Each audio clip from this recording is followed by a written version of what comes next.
అవును. మనం సాధారణంగా చూస్తే ఒక బ్యాంక్ లాకర్ చాలా సురక్షితం అనిపిస్తుంది కదా. హ్మ్. అందులో పెట్టిన ఒక ₹1,00,000 10 ఏళ్లైనా సరే ఖచ్చితంగా లక్షగానే ఉంటాయి. అవును. అంకెల్లో అయితే ఒక్క రూపాయి కూడా తగ్గదు. ఎగ్జాక్ట్లీ. ₹1 కూడా తగ్గదు. కానీ ఆ లాకర్ గోడలను దాటుకుని ద్రవ్యోల్బణం అంటే ఇన్ఫ్లేషన్ అనే ఒక దొంగ ప్రతిరోజూ ఆ డబ్బు విలువను దోచేస్తాడు అనేది చాలామంది గమనించరు. ఒకవైపు ధరలు పెరుగుతుంటే ఆ బ్యాంకులో ఉన్న డబ్బు కొనుగోలు శక్తి పడిపోతూ ఉంటుంది. నిజమే. అదొక నిశ్శబ్దమైన దొంగతనం లాంటిది. అవును. అందుకే ఈనాటి మన సమగ్రమైన చర్చలో ఈ అదృశ్య దొంగలుండి మన సంపదను కాపాడుకోవడానికి స్టాక్ మార్కెట్ అనేది ఎందుకొక రక్షణ కవచంగా మారుతుందో లోతుగా విశ్లేషిద్దాం. అంటే అసలు స్థిరమైన బ్యాంక్ డిపాజిట్స్ లేదా రియల్ ఎస్టేట్ లాంటివి వదిలి ఈ స్టాక్ మార్కెట్ వైపు ఎందుకు రావాలి? ఇది కేవలం ఒక జూదమా లేక పక్కాగా పనిచేసే ఒక సంపద సృష్టి యంత్రమా? ఇందులో ఉన్న లాభాలు అలానే ఎవరికి కనిపించని ప్రమాదాల గురించి ఈరోజు మనం డీకోడ్ చేద్దాం. ఖచ్చితంగా అండి. ఆర్థిక విషయాల మీద అవగాహన పెంచుకోవాలి అనుకునే ప్రతి ఒక్కరికి ఇదొక చాలా ముఖ్యమైన చర్చ. కేవలం షేర్ల ధరలు పెరుగుతాయి లేదా లాభాలొస్తాయి అనే పై విషయాల కంటే కూడా అసలు ఆ లాభాలు ఎలా వస్తాయి అనేది అర్థం చేసుకోవాలి. దాని వెనుకున్న మెకానిజం ఏంటో తెలియాలి. అవును. ముఖ్యంగా మార్కెట్ అనేది గాలిలో సృష్టించిన నంబర్స్ కాదు. దానికి వాస్తవ ప్రపంచంలో మనం చూసే వ్యాపారాలతో డైరెక్ట్ లింక్ ఉంటుంది. కాబట్టి నష్టభయం ఉందని తెలిసినా సరే దీర్ఘకాలంలో డబ్బు సంపాదించడానికి ప్రపంచవ్యాప్తంగా ఉన్న నిపుణులు స్టాక్స్ని ఎందుకు ఎంచుకుంటానో మనం విడమర్చి చూద్దాం. రైట్. ద్రవ్యోల్బణం లేదా ఇన్ఫ్లేషన్ గురించి మాట్లాడుకున్నాం కదా. అసలు దీన్ని ఎదుర్కోవడానికి స్టాక్స్ ఒక ఆయుధంగా ఎలా పనిచేస్తాయో ఫస్ట్ చూద్దాం. ఇప్పుడు వస్తువుల ధరలు పెరిగితే సామాన్యుడి జేబుకు చిల్లు పడుతుంది. కానీ అదే వస్తువుల ధరల పెరుగుదల మార్కెట్లో ఉన్న ఇన్వెస్టర్కి ఎలా లాభిస్తుంది? ఇది వినడానికి కొంచెం విరుద్ధంగా అంటే పారాడాక్సికల్గా అనిపిస్తుంది కదా. అవును. సాధారణంగా బయట నుండి చూస్తే అలానే అనిపిస్తుంది. కానీ ఈ ప్రాసెస్ని మనం ప్రైసింగ్ పవర్ అంటాము. అంటే ఆర్థిక వ్యవస్థలో ఇన్ఫ్లేషన్ పెరిగినప్పుడు న్యాచురల్గానే కంపెనీల ముడిసరుకు ఖర్చు లేదా వర్కర్ల జీతాలు, ట్రాన్స్పోర్ట్ ఖర్చులు పెరుగుతాయి. అప్పుడు మెజారిటీ కంపెనీలు ఏం చేస్తాయి? బహుశా ఆ భారాన్ని మన మీద అంటే కస్టమర్ల మీద వేస్తాయి. ఎగ్జాక్ట్లీ. ఆ పెరిగిన ఖర్చుల భారాన్ని వస్తువుల ధరలను పెంచడం ద్వారా కస్టమర్ల మీదకు నెట్టేస్తాయి. ఉదాహరణకు ఒక సోప్ తయారుచేసే కంపెనీ ఖర్చులు పెరిగితే ఆ సోప్ ధరను ₹10 నుండి ₹12కు పెంచుతుంది. ఓహో, అంటే వాళ్ళ ఆదాయం ఏమీ తగ్గదన్నమాట. కరెక్ట్. ధరలు పెరిగినప్పుడు ఆటోమేటిక్గా ఆ కంపెనీ రెవెన్యూ కూడా పెరుగుతుంది. రాబడి పెరిగినప్పుడు లాభాల శాతం కూడా ఆ ఇన్ఫ్లేషన్తో పాటు అడ్జస్ట్ అవుతుంది. లాభాలు పెరుగుతున్నాయి కాబట్టి ఆటోమేటిక్గా మార్కెట్లో ఆ కంపెనీ షేర్ విలువ కూడా పెరుగుతుంది. అర్థమైంది. అంటే ఒక సగటు మనిషిగా ఆ వస్తువులు కొంటూ ధరల పెరుగుదల వల్ల నష్టపోతున్నా కూడా ఆ కంపెనీలో ఒక వాటాదారుడుగా ఉంటే మాత్రం ఆ వృద్ధిని మనం పంచుకోవచ్చన్నమాట. 100% పాళ్ళు నిజం. ఇన్వెస్టర్గా మనం ఆ ఇన్ఫ్లేషన్ని మనకు అనుకూలంగా మార్చుకోవచ్చు. అంటే ఇన్ఫ్లేషన్ అనేది కంపెనీల ఆదాయాన్ని పెంచే ఒక వెహికల్ లాగా పనిచేస్తుంది. దీన్నే క్యాపిటల్ అప్రిసియేషన్ అంటాం కదా. కానీ నాకిక్కడ ఒక చిన్న డౌట్ ఉంది. కేవలం మనం కొన్న షేర్ ధర పెరగడం మాత్రమే కాదు కదా. కొన్ని కంపెనీలు తమ లాభాల్లో కొంత భాగాన్ని ఇన్వెస్టర్లకు పంచుతాయని విన్నాను. వాటినే డివిడెండ్స్ అంటారు. అవునండి, డివిడెండ్స్ అంటారు. కానీ వ్యాపారాన్ని పెంచుకోవాలి అనుకునే ఏ కంపెనీ అయినా వచ్చిన లాభాలను మళ్లీ తన బిజినెస్లోనే పెట్టుబడిగా పెడుతుంది కదా. అలాంటప్పుడు ఈ డివిడెండ్స్ అసలు ఎందుకిస్తాయి? ఇదొక చాలా మంచి పాయింట్. చూడండి, ప్రతి కంపెనీ డివిడెండ్స్ ఇవ్వదు. ఇది అర్థం చేసుకోవాలంటే మనమొక బిజినెస్ లైఫ్ సైకిల్ని గమనించాలి. కొత్తగా గ్రో అవుతున్న ఐటీ లేదా టెక్నాలజీ కంపెనీలు ఉంటాయనుకోని అవి లాభాలను డివిడెండ్ల రూపంలో పంచవు. ఓకే, ఎందుకంటే వాళ్ళకి డబ్బు అవసరం కాబట్టి. ఎగ్జాక్ట్లీ. ఆ డబ్బుతో వాళ్లు కొత్త టెక్నాలజీ కొంటారు, బిజినెస్ విస్తరిస్తారు. కాబట్టి ఆటోమేటిక్గా వాళ్ల షేర్ ధర చాలా వేగంగా పెరుగుతుంది. కానీ కొన్ని దశాబ్దాల తరబడి స్థిరంగా ఉన్న ఎఫ్ఎంసీజీ లేదా బ్యాంకింగ్ రంగంలోని పెద్ద కంపెనీలను తీసుకుంటే వాళ్ల బిజినెస్ ఇప్పటికే ఒక పీక్ స్టేజ్కి చేరుకుని ఉంటుంది. అంటే వాళ్లకిక కొత్తగా బ్రాంచీలు తెరవాల్సిన అవసరం అంతగా ఉండదు అంటారా? అవును. వాళ్ల దగ్గరకొచ్చిన ప్రతి రూపాయిని మళ్లీ బిజినెస్లోకి పంప్ చేయాల్సిన అవసరం ఉండదు. అలా మిగిలిపోయిన ఆ ఫ్రీ క్యాష్ ఫ్లోని తమ షేర్ హోల్డర్లకు ప్రతి ఏడాది ఒక క్రమ పద్ధతిలో ఇస్తుంటారు. అవే ఈ డివిడెండ్స్. రైట్. ఈ డివిడెండ్స్ విషయంలో కాంపౌండింగ్ గురించి కూడా నిపుణులు పదే చెబుతుంటారు కదా. దీన్ని మనం ఒక ఉదాహరణతో చూస్తే ఒక మంచు కొండపై నుండి ఒక చిన్న మంచుబంతిని కిందకు దొర్లించామనుకుందాం. అది అలా కిందకు వస్తున్న కొద్దీ చుట్టూ ఉన్న మంచును అతుక్కుంటూ ఒక పెద్ద హిమపాతంలా మారుతుంది. అవును, అద్భుతమైన ఉదాహరణ ఇది. స్నోబాల్ ఎఫెక్ట్ అంటారు. అదే స్టాక్ మార్కెట్లో కూడా అప్లై అవుతుంది కదా. మనకు వచ్చిన డివిడెండ్లను తీసుకెళ్లి వెంటనే ఖర్చు పెట్టేయకుండా ఆ డబ్బుతో మళ్ళీ అదే కంపెనీకి చెందిన మరిన్ని షేర్లను కొంటే వచ్చే ఏడాది ఆ కొత్త షేర్లకు కూడా డివిడెండ్ వస్తుంది. ఖచ్చితంగా వస్తుంది. మీరొక 10 లేదా 20 ఏళ్ల కాలవ్యవధిలో చూసుకుంటే మీరు పెట్టిన అసలు పెట్టుబడి కంటే ఈ కాంపౌండింగ్ ద్వారా పెరిగిన విలువే 100 రెట్లు ఎక్కువగా ఉండే అవకాశముంది. వావ్! అందుకేనేమో ఐన్స్టీన్ కాంపౌండింగ్ను 8వ వింత అనన్నారు. అవునండి. ఈ డివిడెండ్ రీఇన్వెస్ట్మెంట్ అనేది మార్కెట్ హెచ్చుతగ్గులతో సంబంధం లేకుండా మన షేర్ల సంఖ్యను పెంచుకుంటూ పోవడానికి భలే పనిచేస్తుంది. ఈ గ్రోత్ మరియు ఇన్కమ్ అనే 2 ఇంజిన్ల వల్లే దీర్ఘకాలంలో స్టాక్స్ అనేవి ఇతర అన్ని పెట్టుబడుల కంటే ఎక్కువ రాబడిని ఇస్తాయి. సరే, ఈ సంపద సృష్టి యంత్రం ఎలా పనిచేస్తుందో క్లియర్గా అర్థమైంది. కానీ పెట్టుబడి అనగానే లాభాలతో పాటు దాన్ని మేనేజ్ చేయడం గురించి కూడా ఆలోచించాలి కదా. ఇప్పుడు రియల్ ఎస్టేట్ లాంటివి తీసుకుంటే దాని నిర్వహణ చాలా కష్టం, అవసరమైనప్పుడు అమ్ముకోవడం ఇంకా కష్టం.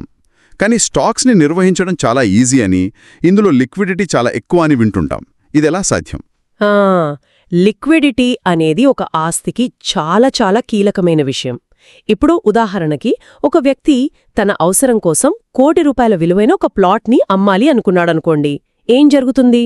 ముందు కొనేవాణ్ణి వెతకాలి, బేరాలాడాలి, డాక్యుమెంట్లన్నీ రెడీ చేయాలి, చాలా ప్రాసెస్ ఉంటుంది. అవును, అదంతా నెలలు లేదా కొన్నిసార్లు ఏళ్లు పట్టే సుదీర్ఘమైన ప్రాసెస్. కానీ స్టాక్ ఎక్స్చేంజీలలో ఉన్న రిలయన్స్ లేదా టీసీఎస్ లాంటి పెద్ద కంపెనీల షేర్ల వ్యవహారం అలా ఉండదు. అక్కడ ప్రతి క్షణం లక్షలాది మంది కొనేవాళ్లు, అమ్మేవాళ్లు ఆన్లైన్లో తమ ఆర్డర్లను పెడుతుంటారు. అంటే మనం బటన్ నొక్కగానే పనైపోతుందా? ఎగ్జాక్ట్లీ. మనం కరెంట్ మార్కెట్ ధర దగ్గర సెల్ బటన్ నొక్కిన మరుక్షణమే ఆ షేర్లకు ఎక్కడో ఉన్న కొనుగోలుదారుడు దొరుకుతాడు. లావాదేవీ కంప్లీట్ అయిపోతుంది. కేవలం 2 రోజుల్లో ఆ డబ్బు మన బ్యాంక్ అకౌంట్లో పడిపోతుంది. సూపర్! అసలు ఈ డిజిటల్ సిస్టమ్ ద్వారా సప్లై మరియు డిమాండ్ని సెకండ్లో 1/10 కాలంలో మ్యాచ్ చేయగలగడం వల్లే ఈ అద్భుతమైన లిక్విడిటీ సాధ్యమవుతుంది. ఈ పాయింట్ వింటుంటే నాకు ఒక సింపుల్ పోలిక గుర్తొస్తోంది. రియల్ ఎస్టేట్ కొనడం అనేది ఒక పెద్ద కేక్ మొత్తాన్ని ఒకేసారి కొనడం లాంటిది. దానికి ఖచ్చితంగా లక్షలు కావాలి. కానీ స్టాక్స్ అంటే ఆ కేక్లో మనకు కావలసిన ఒక చిన్న ముక్కను, అంటే ఫ్రాక్షనల్ ఓనర్షిప్ని కొనుక్కోవడం లాంటిది. చాలా కరెక్ట్గా చెప్పారు. ఒక సాధారణ ఉద్యోగి తన దగ్గరున్న కేవలం ₹1,000 కూడా ఒక భారీ మల్టీనేషనల్ కంపెనీలో వాటాదారుడు అవ్వచ్చు. కానీ ఇక్కడ ఒక చిన్న లాజికల్ క్వశ్చన్ అండి. షేర్ కొంటే యాజమాన్య హక్కులొస్తాయంటారు కదా. 1,000 కోట్ల టర్నోవర్ ఉన్న కంపెనీలో ఒక 100 షేర్లున్న నాలాంటి సాధారణ ఇన్వెస్టర్కి ఓటు హక్కు ఉంటుంది సరే, కానీ ఆ ఒక్కడి ఓటు నిజంగా కంపెనీ డెసిషన్స్ని ఏమైనా మార్చగలదా? దానికి ప్రాక్టికల్గా ఏమైనా వాల్యూ ఉందా? ఒకప్పుడు ఈ డౌట్ చాలా మందికి ఉండేది. నిజమే, ఒకే వ్యక్తి 100 షేర్లతో ఉంటే ఆ వాయిస్ పెద్దగా వినిపించకపోవచ్చు. కానీ ఇక్కడ మనం కలెక్టివ్ యాక్షన్ గురించి ఆలోచించాలి. కలెక్టివ్ యాక్షన్ అంటే అందరూ కలిసికట్టుగానా? అవును. రీటైల్ పెట్టుబడిదారులందరూ ఇప్పుడు ఆన్లైన్ డీమ్యాట్ ఖాతాల ద్వారా కనెక్ట్ అయి ఉన్నారు కదా. ఒకవేళ ఏ కంపెనీ ప్రమోటర్లైనా తప్పుడు నిర్ణయం తీసుకుంటున్నా లేదా వాళ్ల సొంత జీతాలను ఇష్టమొచ్చినట్టు పెంచుకుంటున్నా సరే, లక్షలాది మంది చిన్న ఇన్వెస్టర్లు ఒకేసారి ఆ డెసిషన్కి వ్యతిరేకంగా ఈ ఓటింగ్ చేయొచ్చు. ఓహో, అంటే ఆన్లైన్లోనే ఓటు వేయొచ్చా? ఖచ్చితంగా. దానికి తోడు మ్యూచువల్ ఫండ్స్ లాంటి పెద్ద పెద్ద సంస్థాగత పెట్టుబడిదారులు కూడా చిన్న ఇన్వెస్టర్ల పక్షాన నిలబడి ఓట్లు వేస్తుంటారు. ఇది మాత్రమే కాదు, మనకి సెబీ లాంటి చాలా కఠినమైన రెగ్యులేటరీ సంస్థలు ఉన్నాయి కదా. అవును, సెబీ రూల్స్ చాలా స్ట్రిక్ట్గా ఉంటాయంటారు. ఆ రూల్స్ వల్లే కంపెనీలు తమ ఫైనాన్షియల్ రిపోర్ట్స్ని పూర్తిగా పారదర్శకంగా, అంటే ట్రాన్స్పరెంట్గా ఉంచాల్సి వస్తోంది. ఒక సామాన్యుడు కూడా ప్రపంచస్థాయి కార్పొరేట్ గవర్నెన్స్లో భాగమవుతున్నాడు అంటే దానికి కారణం ఈ పారదర్శకతే. ఇదంతా వింటుంటే తక్కువ పెట్టుబడితో స్టార్ట్ చేయొచ్చు, ఇన్ఫ్లేషన్ని బీట్ చేయొచ్చు, లిక్విడిటీ కూడా బాగుంది. ఇన్ని పాజిటివ్స్ ఉన్నప్పుడు ప్రతి ఒక్కరూ తమ డబ్బునంతా మార్కెట్లోనే ఎందుకు పెట్టరు? ఎందుకు అందరూ ధనవంతులైపోవటం లేదు? ఇప్పుడు నాణ్యానికి మరోవైపున్న చీకటి కోణం గురించి మాట్లాడదాం. తప్పకుండా, ఇది చాలా అవసరం. చాలామంది స్టాక్ మార్కెట్ అనగానే అదొక జూదం, గ్యాంబ్లింగ్ అంటారు కదా. ఉదయం లేస్తే వార్తల్లో మార్కెట్లు కుప్పకూలాయి, వేల కోట్ల సంపద ఆవిరి అని చూస్తుంటాం. ఒకరోజు లాభాలొస్తాయి, మరుసటి రోజు ఊహించని నష్టాలొస్తాయి. ఈ వోలటాలిటీ చూస్తే వాళ్ళు జూదమనడంలో తప్పులేదనిపిస్తుంది గదా. అసలు ఈ అస్థిరత అంటే వోలటాలిటీకి మరియు రిస్క్కి మధ్య ఉన్న తేడా ఏంటి? ఇది చాలా డీప్గా అర్థం చేసుకోవాల్సిన పాయింట్. చాలామంది అస్థిరత, నష్టభయం ఈ రెండు ఒకటే అని భ్రమపడుతుంటారు. కానీ అవి రెండు వేరు. ఒక మ్యాథమెటికల్ యాంగిల్లో చూస్తే జూదం అనేది నెగటివ్ ఎక్స్పెక్టెడ్ వాల్యూ ఉన్న ఒక గేమ్. అంటే ఒకరి గెలిస్తే ఇంకొకరు ఓడిపోవాలి కదా. ఎగ్జాక్ట్లీ.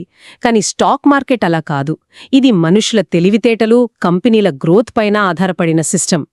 లాంగ్ టర్మ్లో చూస్తే ప్రపంచ ఆర్థిక వ్యవస్థ ఎప్పుడూ పైకే వెళ్తూ ఉంటుంది. కాబట్టి స్టాక్ మార్కెట్ అనేది పాజిటివ్ ఎక్స్పెక్టెడ్ వాల్యూ ఉన్న ప్రాసెస్. మరి హెచ్చుతగ్గుల సంగతేంటి? దాన్ని వోలటాలిటీ అంటారు. ఒకరోజు మార్కెట్ 500 పాయింట్లు పడిపోవడం అనేది రిస్క్ కాదు, అది మార్కెట్ యొక్క బేసిక్ నేచర్. ఆ క్షణంలో ఉన్న భయం కావచ్చు, లేదా ఏదైనా ఇంటర్నేషనల్ న్యూస్ వల్ల కావచ్చు, ధరలలా ఊగుతూ ఉంటాయి. అస్థిరత అనేది లాంగ్ టర్మ్ రిటర్న్స్ పొందడానికి మనం కట్టాల్సిన ఒక ఫీజు లాంటిదనుకోవచ్చు. దాన్ని ఓపికగా భరించినప్పుడే కాంపౌండింగ్ పనిచేస్తుంది. ఆహా, అంటే వోలటాలిటీ అనేది మన జర్నీలో వచ్చే స్పీడ్ బ్రేకర్ లాంటిది, రిస్క్ అనేది డైరెక్ట్గా జరిగే యాక్సిడెంట్ లాంటిదన్నమాట. వావ్, చాలా బాగా చెప్పారు. కరెక్ట్. సరే, నష్టభయాల గురించి మాట్లాడుతున్నాం కాబట్టి అసలు ఒక ఇన్వెస్టర్కి ప్రాక్టికల్గా ఎలాంటి రిస్కులు ఎదురవుతాయి? కేవలం మార్కెట్ పడిపోవడం మాత్రమేనా, లేక సిస్టంలో ఇంకేమైనా తెలియని ప్రమాదాలున్నాయా? ప్రధానంగా మనం ఒక 4 రకాల రిస్కుల గురించి తెలుసుకోవాలి. మొదటిది సిస్టమాటిక్ రిస్క్ లేదా మార్కెట్ రిస్క్ అంటారు. అంటే మొత్తం మార్కెట్ పడిపోవడం కదా, 2008 ఫైనాన్షియల్ క్రైసిస్ లాగా. అలాంటప్పుడు మనం కొన్న కంపెనీ ఎంత తోపైనా సరే దాని షేరు ధర కూడా పడిపోతుంది. సెకండ్దేంటి? రెండవది కంపెనీ స్పెసిఫిక్ రిస్క్. అంటే ఒక పర్టిక్యులర్ కంపెనీ మేనేజ్మెంట్ చేసిన తప్పుల వల్లనో, లేదా ప్రమోటర్లు మోసం చేయడం వల్లనో, అసలు ఆ కంపెనీయే దివాలా తీయడం, లేదా కొత్త టెక్నాలజీ వచ్చి వాళ్ళ ప్రోడక్ట్కి డిమాండ్ పడిపోవడం. ఓకే, నాకింకా గుర్తుంది, ఒకప్పుడు కెమెరా ఫిల్మ్స్ చేసే పెద్ద కంపెనీలు డిజిటల్ కెమెరాలు రాగానే కనుమరుగైపోయాయి కదా. ఎగ్జాక్ట్లీ, అది పర్ఫెక్ట్ ఎగ్జాంపుల్. ఇక మూడవది ఎక్స్చేంజ్ రేట్ రిస్క్. ముఖ్యంగా ఇంటర్నేషనల్ మార్కెట్ల మీద ఆధారపడిన ఐటీ లేదా ఫార్మా కంపెనీల ఆదాయాలు కరెన్సీ వాల్యూస్ వల్ల మారుతూ ఉంటాయి. డాలర్తో రూపాయి విలువ పెరిగినా పడినా వీళ్ల మీద డైరెక్ట్ ఎఫెక్ట్ ఉంటుంది. రైట్. ఇక నాలుగో రిస్క్? నాలుగవది లిక్విడిటీ రిస్క్. ఇందాక మనం బ్లూచిప్ కంపెనీల ద్రవ్యత గురించి చాలా పాజిటివ్గా మాట్లాడుకున్నాం కదా. కానీ మార్కెట్లో ఎవ్వరూ కొనడానికి ఇష్టపడని కొన్ని చిన్న కంపెనీలుంటాయి. వాటిని పెన్నీ స్టాక్స్ అంటారు. అవును, పెన్నీ స్టాక్స్ చాలా తక్కువ ధరకొస్తాయి కదా అని కొనేస్తూ ఉంటారు చాలామంది. అవును, కానీ రేపు వాటిని అమ్ముదామని ఆర్డర్ పెట్టినా కొనడానికి ఎవరూ ఉండరు. ఆ షేర్లు అలా మన డీమ్యాట్ అకౌంట్లో ఉండిపోతాయి. ఆ డబ్బులు బ్లాక్ అయిపోతాయి. ఇది చాలా పెద్ద రిస్క్. ఇవన్నీ నిజంగా ఆలోచించాల్సిన ప్రమాదాలే. వీటితో పాటు నాకింకో విషయం కూడా పెద్ద అడ్డంకిలా అనిపిస్తుంది. అదేంటంటే హిడెన్ కాస్ట్స్, అంటే కంటికి కనిపించని ఖర్చులు. ఖచ్చితంగా, ఇది చాలా మంది మిస్ అవుతారు. ఇప్పుడు ఎవరైనా మార్కెట్లో రోజూ యాక్టివ్గా ట్రేడింగ్ చేస్తూ కొంటూ అమ్ముతూ ఉన్నాడనుకోండి, ప్రతి ట్రాన్సాక్షన్కి బ్రోకర్కి కమిషన్ ఇవ్వాలి, గవర్నమెంట్కి ట్యాక్సులు కట్టాలి, ఎక్స్చేంజ్ ఫీజులుంటాయి. ఇవన్నీ కలిపితే 1% లావాదేవీ ఫీజు కింద పోతుందనుకుందాం. అలా ఏడాదికి 100 ట్రేడ్స్ చేస్తే అసలు లాభం సంగతి దేవుడెరుగు, వాడు పెట్టిన క్యాపిటల్ మొత్తాన్ని ఈ కమిషన్లే తినేస్తాయి కదా. 100% నిజం. ఈ ఫ్రిక్షన్ వల్లే చాలామంది కొత్త ట్రేడర్లు నష్టపోతుంటారు. మార్కెట్లో షేర్లు కొనడం అమ్మడం ఎంత ఫాస్ట్గా చేస్తే, అంటే చర్నింగ్ అంత పెరిగితే ఆ బ్రోకరేజ్ సంస్థలకు అంత లాభం, కానీ రీటైల్ ఇన్వెస్టర్కి అంత నష్టం. అవును, అది క్లియర్గా తెలుస్తోంది. దీనికి తోడు రోజు న్యూస్ చూడటం, చార్ట్స్ ఫాలో అవ్వడం, దీనికి టైం చాలా వేస్ట్ అవుతోంది. ఆ టైం కూడా ఒక కాస్ట్ లాంటిదే కదా. ఎగ్జాక్ట్లీ అండి. అందుకే ఎప్పుడు కొనాలి, ఎప్పుడు అమ్మాలి అని ఊహించేదానికంటే, అంటే టైమింగ్ ద మార్కెట్ కంటే ఎంత ఎక్కువ కాలం మార్కెట్లో ఉన్నామనేదే ముఖ్యం. టైమ్ ఇన్ ద మార్కెట్ అనేది ఎక్కువ సంపదను క్రియేట్ చేస్తుంది. మనం చేసే ప్రతి ఎక్స్ట్రా ట్రేడ్ మన లాభాల మీద నెగటివ్ కాంపౌండింగ్ చూపిస్తుంది అని గుర్తుపెట్టుకోవాలి. సో రిస్క్ ఉందని అర్థమైంది, హిడెన్ ఖర్చులున్నాయని క్లారిటీ వచ్చింది. కానీ ఇందాక మనం అనుకున్నట్లు నదిలో ప్రయాణం చెయ్యాలంటే కుదుపులను భరించాలి, కానీ పడవ మునిగిపోకుండా చూసుకోవాలి కదా. దానికోసం మనం ఎలాంటి బ్యాలెన్స్ మెయింటైన్ చేయాలి? షేర్లు సెలెక్ట్ చేసుకునేటప్పుడే ఏమైనా పద్ధతులున్నాయా? ఉదాహరణకి కామన్ స్టాక్స్, ప్రిఫర్డ్ స్టాక్స్ అంటారు కదా, వాటి లాజిక్ ఏంటి? కంపెనీలో మనం పెట్టే పెట్టుబడికి ఒక క్యాపిటల్ స్టాక్ లేదా ప్రయారిటీ లిస్ట్ ఉంటుంది. దీంట్లో ముఖ్యంగా 2 రకాల షేర్లుంటాయి, కామన్ స్టాక్స్ మరియు ప్రిఫర్డ్ స్టాక్స్. మనకు రెగ్యులర్గా తెలిసినవి కామన్ స్టాక్స్ కదా. అవును, వీటికి ఓటు హక్కు ఉంటుంది. అలానే మార్కెట్ పెరిగితే క్యాపిటల్ అప్రిసియేషన్ కూడా వీటికే బాగా వస్తుంది. కానీ రిస్క్ కూడా దీంట్లోనే ఎక్కువ. ఒకవేళ ఏ కారణం చేతనైనా కంపెనీ దివాలా తీస్తే ఆస్తులన్నీ అమ్మేసి ముందు బ్యాంకులకి అప్పులు తీరుస్తారు, ఆ తర్వాత బాండ్ హోల్డర్లకు ఇస్తారు. అన్నీ పోగా చివర్లో ఏమైనా మిగిలితే అప్పుడు ఈ కామన్ షేర్ హోల్డర్లకు ఇస్తారు. అంటే చాలాసార్లు సామాన్యుడికి ఏమీ మిగలదన్నమాట. అంతే. కాని అదే ప్రిఫర్డ్ షేర్ల విషయానికొస్తే వీరికి జనరల్గా ఓటు హక్కు ఉండదు. కానీ ప్రతి ఏడాది ఒక ఫిక్స్డ్ పర్సెంటేజ్ గ్యారంటీగా వస్తుంది. ఒకవేళ కంపెనీ దివాలా తీసినా సరే కామన్ వాటాదారుల కంటే ముందుగా ఈ ప్రిఫర్డ్ వాటాదారులకే ప్రాధాన్యత ఇచ్చి డబ్బు సెటిల్ చేస్తారు. ఓహో, అంటే మార్కెట్ గ్రోతు కావాలి, అలాగని మొత్తం డబ్బు పోకూడదనుకునే వాళ్ళకి ఇదొక సేఫ్టీ నెట్ లాగా పనిచేస్తుంది కదా. కరెక్ట్ అండి. ఎవరైతే రిస్క్ తక్కువ తీసుకోవాలి అనుకుంటారో వాళ్లకి ఇది బెస్ట్. రైట్. అయితే రిస్క్ తగ్గించుకోవడానికి ఎక్కువగా వినిపించే మరో పదం డైవర్సిఫికేషన్. గుడ్లన్నింటినీ ఒకే బుట్టలో పెట్టకూడదు అంటారు. అంటే మన దగ్గరున్న డబ్బంతా తీసుకెళ్లి కేవలం ఐటీ రంగంలోనో లేదా ఫార్మాలోనో పెట్టకుండా రకరకాలుగా విభజించాలి అంటారు. కానీ నాకు చిన్న డౌట్. చెప్పండి. మనం ఒక 5 వేర్వేరు రంగాల్లో డబ్బు పెట్టామనుకుందాం. అందులో ఒక టెక్నాలజీ షేర్ అమాంతం 200% పెరిగినా సరే మనమందులో పెట్టిన పెట్టుబడి చాలా తక్కువే కదా. అంటే డైవర్సిఫికేషన్ వల్ల మనకొచ్చే లాభం డైల్యూట్ అయిపోదా, తగ్గిపోదా? ఇదొక మంచి కౌంటర్ ఆర్గ్యుమెంట్. ఇక్కడొక వాస్తవాన్ని మనం యాక్సెప్ట్ చేయాలి. డైవర్సిఫికేషన్ అనేది మీ లాభాలను మ్యాక్సిమైజ్ చేయడానికి డిజైన్ చేసింది కాదు. అది మీ పోర్ట్ఫోలియో మొత్తం సర్వనాశనం కాకుండా కాపాడే ఒక షాక్ అబ్జార్బర్ లాంటిది. షాక్ అబ్జార్బరా? అవును. ఇప్పుడు కారులో షాక్ అబ్జార్బర్ ఏం చేస్తుంది? అది ఇంజిన్ స్పీడ్ని పెంచదు, కానీ కారు గుంతల్లో పడినప్పుడు మీ వెన్నెముకకు దెబ్బ తగలకుండా చూస్తుంది. వావ్, భలే చెప్పారు. మార్కెట్లో కూడా అంతేనండి. టెక్నాలజీ సెక్టర్ కుప్పకూలినప్పుడు ఆ నష్టాన్ని నిత్యావసర వస్తువుల రంగం అంటే ఎఫ్ఎంసీజీ సెక్టర్ కవర్ చేస్తుంది. ఎందుకంటే 2 రంగాలు ఎప్పుడూ ఒకేసారి పడిపోవు. దీన్నే ఫైనాన్స్ భాషలో నాన్ కోరిలేటెడ్ అసెట్స్ అంటారు. రాబడి కొద్దిగా తగ్గినా సరే ప్రశాంతమైన నిద్రను ఇచ్చేది ఈ డైవర్సిఫికేషనే. పర్ఫెక్ట్ ఎగ్జాంపుల్ అండి. కానీ ఒక సామాన్య మనిషి ఒక 50 వేర్వేరు కంపెనీల బ్యాలెన్స్ షీట్లు చదివి మంచి స్టాక్స్ని సెలెక్ట్ చేసుకుని వాటిలో డైవర్సిఫై చేయటం అనేది ప్రాక్టికల్గా చాలా కష్టమైన పని. టైము, ఎనర్జీ రెండూ పోతాయి. దీనికి సొల్యూషన్ ఏంటి? బహుశా ఇక్కడే ఈటీఎఫ్లు లేదా ఇండెక్స్ ఫండ్స్ అనేవి తెరపైకి వస్తాయా? వీటిలో సెల్ఫ్ క్లెన్జింగ్ మెకానిజం ఉంటుందని విన్నాను. అది ఎలా పనిచేస్తుంది? ఎగ్జాక్ట్లీ. మీరు చెప్పిన సమస్యకి పరిష్కారమే ఈ ఈటీఎఫ్లు, ఎక్స్చేంజ్ ట్రేడెడ్ ఫండ్ అంటారు కదా. ఇదొక బాస్కెట్ లాంటిది. ఉదాహరణకు నిఫ్టీ 50ని ప్రతిబింబించే ఫండ్ తీసుకున్నారనుకోండి. అందులో 1 యూనిట్ కొంటే చాలు. మన దేశంలోని టాప్ 50 కంపెనీలలో ఒకేసారి మీ పెట్టుబడిని విస్తరించినట్లు లెక్క. అదెలా? వాళ్లే డబ్బుని డివైడ్ చేస్తారా? అవును. పైగా ఇక్కడ అద్భుతమైన విషయమేంటంటే ఆ సెల్ఫ్ క్లెన్జింగ్ మెకానిజం.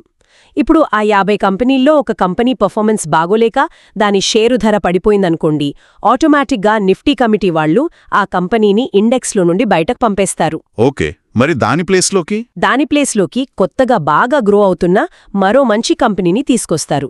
అంటే లాస్లో ఉన్న కంపెనీలు ఆటోమేటిక్గా బయటకు వెళ్ళిపోయి ప్రాఫిట్స్లో ఉన్నవే ఆ ఫండ్లో ఉంటాయి. దీనికోసం ఇన్వెస్టర్గా మనం రోజూ కూర్చుని స్టడీ చేయాల్సిన పనే లేదు. దానంతట అదే జరిగిపోతుంది. పైగా దీంట్లో బ్రోకరేజ్ లాంటి దాగి ఉన్న ఖర్చులు చాలా చాలా తక్కువ ఉంటాయి. సూపర్. అంటే డైవర్సిఫికేషన్ దొరుకుతుంది, తక్కువ ఖర్చుతో పని అయిపోతుంది. ఒకసారి ఈరోజు మనం మాట్లాడుకున్న విషయాలన్నీ చూస్తే స్టాక్ మార్కెట్ అనేది ద్రవ్యోల్బణాన్ని జయించడానికి ఎంత బలమైన సాధనమో గణాంకాలతో సహా చూశాం. అఫ్కోర్స్ అస్థిరత అనేది మనం తప్పక చెల్లించాల్సిన ఫీజని, అలాగే హిడెన్ కాస్ట్స్ పట్ల ఎలా జాగ్రత్త పడాలో తెలుసుకున్నాం.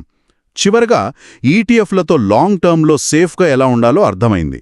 అవునండి, చాలా కాంప్రహెన్సివ్గా కవర్ చేశామన్ని. సో ముగించే ముందు వింటున్న వాళ్లందరూ ఆలోచించాల్సిన ఒక చిన్న విషయం. ఉదయం లేచినప్పుడు నుండి రాత్రి పడుకునే వరకు మనం ఎన్నో వస్తువులు వాడుతుంటాం కదా. మనం వాడే పేస్ట్ దగ్గర నుంచి ప్రయాణించే కార్లు, చేతిలో ఉన్న ఫోన్లు అన్నీ ఒక కార్పొరేట్ కంపెనీ ప్రాడక్ట్సే. కేవలం ఒక వినియోగదారుడిగా అంటే కన్జ్యూమర్గా ఉంటూ ఆ కంపెనీల ఖాతాలను వేల కోట్లతో నింపే బదులు అందులో ఒక చిన్న వాటాను కొనుగోలు చేసి ఆ కంపెనీల వృద్ధిని మన సొంత ఎదుగుదలగా ఎందుకు మార్చుకోకూడదు? కేవలం ఖర్చు పెట్టేవైపు మాత్రమే కాకుండా పెట్టుబడి పెట్టి లాభం పొందేవైపు కూడా నిలబడాలా వద్దా అనేది ఎవరికి వారు నిర్ణయించుకోవాల్సిన తరుణమిది. మరో ఆసక్తికరమైన డీప్ డైవ్తో మళ్ళీ కలుద్దాం.